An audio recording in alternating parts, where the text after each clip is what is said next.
Direct selling business में बड़े business volume और छोटे बिजनेस वॉल्यूम का क्या महत्व है?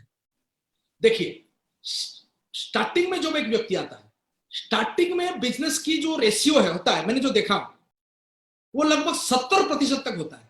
यानी कि बड़ी वॉल्यूम 70% आता है और छोटी वॉल्यूम 30% आता है स्टार्टिंग में। और ये आगे जाके धीरे धीरे 60-40, उसके आगे जाके 50-50, उसके जगह पे फिर 40-60, उसके बाद में 30-70, यानी कि 70% छोटे परचेज और बड़े छोटे परचेज मतलब 999 की प्लान, और बड़े वॉल्यूम मतलब 10 आरपीवी। तो स्टार्टिंग में बड़ा वॉल्यूम के ऊपर ध्यान होना ही चाहिए। अगर आपका टीम बड़ी हो गई है तब भी आपको बड़ा वॉल्यूम का एक रेशियो मेंटेन करके चलना ही होगा, भले उसकी संख्या कम।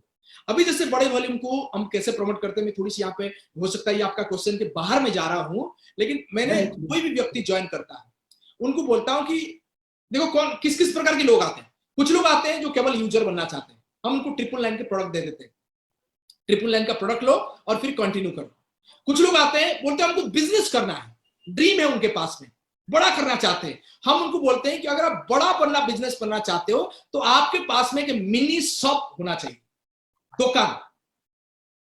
क्योंकि एक बात बताना चाहूंगा, मेरा मानना है कि अगर आप 999 की प्लान को प्रमोट कर रहे हो या बड़ा करना चाहते हो तो एक व्यक्ति जिसको आप प्लान दिखाने जा रहे हो उनके घर में चलता फिरता दुकान लेके जाओ, वहीं उनको परचेज करवाओ, वहीं उनको परचेज कराओ। अगर मैं लीडर हूं और मैं दुकान लेके उनके पास में जाऊं, दुकान के मतलब नहीं सेंटर खोलो या डिस्ट्रिक्ट जोन खुलवाओ, वो सिस्टम के अनुसार जो खुलेगा।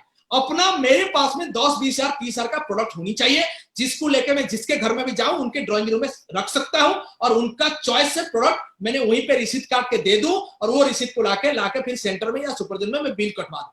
जो नया लोग आएंगे और जो लीडर होंगे या जो नया लोग एंट्री करेंगे उनको मिनी शॉप के साथ में बिजनेस करना चाहिए। जो नया लोग आएंगे वो मिनी शॉप लेके चलेंगे, और जो लीडर होंगे वो भी मिनी शॉप, यानी कि मैं लीडर हूं, मैं बिजनेस करना चाहता हूं तो मेरे पास में भी 10-20 हजार का 30 हजार का प्रोडक्ट होना चाहिए। तो बड़ा वॉल्यूम कौन करेंगे? जो लीडर हैं, जो प्लान दिखाते हैं वो खरीदेंगे, और जो न्यू लोग, जो नया लोग जो आ रहे हैं उनके पास में भी दुकान होना चाहिए। वो तभी होगा जब मेरे पास में होगा। और कुछ लोग ऐसे होते हैं जो केवल रिटेलिंग करते हैं, 999 की भी प्रमोशन होनी चाहिए, 10-20 हजार का मिनी शॉप की भी प्रमोशन होनी चाहिए, और कुछ लोगों की केवल रिटेलिंग टारगेट है, रिटेलिंग कि भाई 25 हजार का प्रोडक्ट बेचूंगा तो क्या मिलेगा। हम उनको बोल सकते हैं तो 25 हजार का प्रोडक्ट ले तो आपको 50 हजार का प्रोडक्ट मिल जाएगा, 25 हजार का सीधा बेनिफिट मिलेगा। तो ये एक मिक्सचर है, कुछ बड़ा वॉल्यूम, कुछ छोटा वॉल्यूम, कुछ मिनी शॉप, उसको अगर बैलेंस करके हम चलेंगे, क्या मेरे टीम में बड़ा वॉल्यूम आ रहा है कि नहीं आ रहा है? अगर नहीं आ रहा है तो थोड़ी सी उसके ऊपर में भी काम करने की जरूरत है। अगर केवल बड़ा वॉल्यूम नहीं होनी चाहिए, केवल छोटा वॉल्यूम नहीं होनी चाहिए, ये बैलेंस होकर अगर बिजनेस होगा तो बिजनेस स्टेबिलिटी की तरफ चलेगा। बिल्कुल रजत जी, धन्यवाद। आपने अच्छी बात बताई है कि हमें बैलेंस करके चलना पड़ेगा।